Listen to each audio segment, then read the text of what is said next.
Have you ever noticed that some people spend their entire lives believing they were made for something great and die without ever proving it, even to themselves? That's exactly what the Golden Crown scene is about, and it hurts far more than it seems the first time you watch it. Viserys Targaryen carried a burden he invented for himself. From childhood, he was fed stories that he was the rightful heir to the Iron Throne, the blood of the dragon, the king the world had been waiting for. But there's a brutal difference between being called a king and actually being one. And Khal Drogo saw right through it. When the two met, Viserys didn't see a respectable warrior standing before him. He saw a savage who had something he needed, an army. So he did what every insecure man does when he craves power. He pretended to have power he didn't possess. He treated Daenerys as a bargaining chip. He sold his own sister as if that were an act of nobility, and he still expected to be obeyed, respected, feared. But Drogo wasn't afraid of Viserys. Nobody was. And then we arrive at that moment, that scene that stays with you. Viserys, drunk, furious, sword pointed at a pregnant Daenerys inside a Dothraki camp.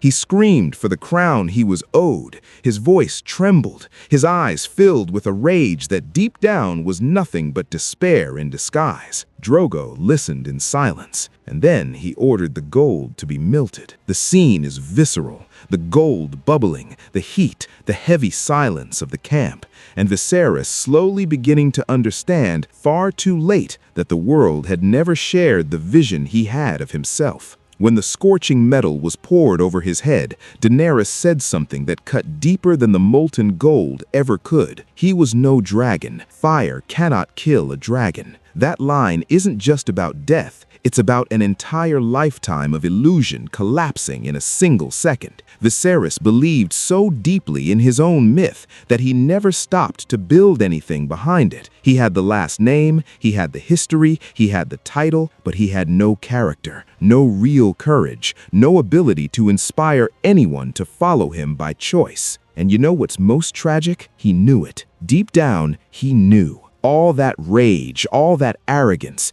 it was the armor of a man terrified of being found out, terrified that people would realize royal bloodline doesn't automatically transfer greatness, that you have to earn it every single day with every choice you make. Daenerys watched her brother die and didn't shed a tear, not because she was cold, but because she had already lost her brother long before that moment. The man who died in that fire was just the hollow shell of someone who had never truly existed. And while Viserys received his golden crown, she stood there, pregnant, steady, without shedding a single tear. The real dragon had been there all along. Nobody just expected it to be her. Game of Thrones has a cruel and brilliant way of showing that real power doesn't come from where you were born. It comes from who you are when everything falls apart. But here's the question that hasn't left my mind since the first time I watched this scene. If Viserys had chosen to be different, would he have survived the fire?